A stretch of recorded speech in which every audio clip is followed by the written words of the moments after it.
एक और बड़ी खबर आ रही है भिंड के मेहगांव से, जहां पर फायरिंग हुई है। पोलिंग बूथ पर युवक को गोली लगी है। फायरिंग में युवक को पैर में गोली लगी। बीजेपी प्रत्याशी पर भी यहां से हमला हुआ है। यहां से राकेश शुक्ला जो है बीजेपी के प्रत्याशी हैं, जिन पर हमला हुआ है। और मेहगांव की ये खबर है। कुछ ही देर पहले हमने आपको बताया था कि भिंड की जो 5 विधानसभा सीटें हैं, उन पर प्रत्याशियों को हाउस अरेस्ट किया गया है, उन सबको नजरबंद किया गया था। वहां से लाहौर से गोविंद सिंह भी थे, जो कि नेता प्रतिपक्ष भी हैं, उनको भी किया गया था। और इसके साथ ही अब खबर मेहगांव से आ रही है, जहां से पोलिंग बूथ पर युवक को गोली लगी है और बीजेपी प्रत्याशी राकेश शुक्ला पर जो है हमला हुआ है। ये जानकारी सामने आई थी कि जब वो एक गांव में जा रहे थे, तब उन पर ये हमला किया है और ग्रामीणों के द्वारा ये हमला किया गया है। ये भी जानकारी सामने आ रही थी।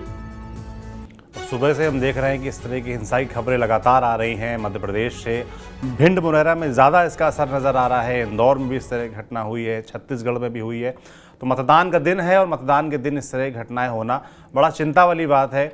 और कहीं ना कहीं से प्रशासन का, पुलिस का फेल्योर नज़र आता है। जो व्यवस्थाएं होनी चाहिए थी ऐसी सीटों पर, जहां संवेदनशील सीटें हैं, जहां पर यह आशंका थी घटनाएं हो सकती हैं, मगर आपने देख रहे हैं कि सुबह से इस तरह की घटनाएं आ रही हैं।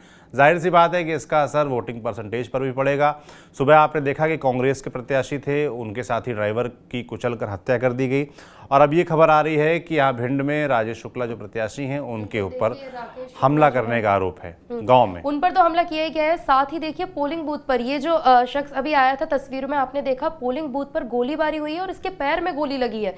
ये बड़ी खबर है, क्योंकि जनता अब मतदान करने से भी कहीं ना कहीं फिर चूक जाती है। जैसे तैसे मतदान करने के लिए जनता जाती है, बड़ी संख्या में वहां पहुंचते हैं लोग, लेकिन इस तरह की जब घटनाएं हो जाती हैं तो जो लोग जाने वाले भी होते हैं, खासकर कि बुजुर्ग और महिलाएं इसमें ज्यादातर संख्या में होती हैं, वो नहीं जाते हैं। क्योंकि दिमनी में भी हमने देखा, जब सुबह सुबह गोली चली तो मतदान केंद्र को जब सुचारू रूप से दोबारा से शुरू करना पड़ा, काफी समय उसमें लग गया। और इसी बीच ये देखिए मेहगांव से भी खबर आ गई कि यहाँ पर जब जो है पोलिंग बूथ पर गोली चली और ये गोली सीधा एक लड़के के, एक युवक के पैर में लगी है। जो तस्वीरें हम आपको दिखा रहे थे उसी गांव की तस्वीरें हैं। तस्वीर देख के साफ लग रहा है कि पथराव भी यहां पर किया गया होगा। हालांकि पुलिस प्रशासन की टीम यहां पर नजर नहीं आ रही है। इसमें रिएक्शन भी सामने आ रहा है, एक बार देखते हैं किसका रिएक्शन इसमें सामने आ रहा है। गाड़ी में से गोली चली गई। राहुल ने चलाई, राहुल ने सामू वाली राज्य राहुल ने खुद चलाई। राहुल ने, कौन से राहुल? राहुल भदौरिया के एरिया के चला रहे हैं। अच्छा, कांग्रेस पार्टी से प्रत्याशी खड़े हैं। आप बूथ पे क्यों गए थे वोट डालने? नहीं, यहाँ लगी है। यहाँ खड़े थे, वोट डालने जा रहे थे। अच्छा, क्या नाम है आपका? कृष्णा भदौरिया। कौन से गांव से? माणेन माता का धोग।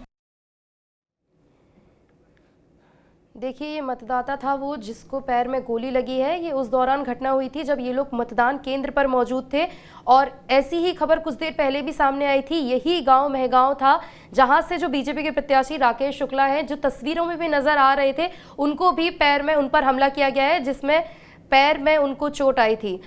तो फिलहाल देखिए ये ताज़ा अपडेट जो है यही आ रहे हैं कि सुबह से ही लगातार हम देख रहे हैं कि जो घटनाएं हो रही हैं, एक के बाद एक हमले कई जिलों से सामने आ रहे हैं। रात को ही इंदौर से खबरें सामने आई थी, सुबह से ही शुरू हो गया कि दिमनी में फायरिंग हुई है, उसके बाद इंदौर 1 में भी बवाल हुआ है, झाबुआ की खबर ले लीजिए, सतना ले लीजिए, यहाँ तक कि कई जगह ऐसी भी हैं जहाँ पर खुद ग्रामीण जो है मतदान केंद्र तक नहीं पहुँच रहे हैं। तो फिलहाल वोटिंग प्रतिशत कितना होगा ये शाम को 6 बजे के बाद और साफ हो पाएगा। हालांकि कई जगह ऐसी भी है जहां पर मतदान ठीक ठाक संख्या में हो रहा है, कई जगहों पर उत्साहित भी नजर आ रहे हैं लोग। इंदौर की ही बात कर रहे हैं हम, जहां पर बहुत उत्साहित भी नजर आए मतदाता।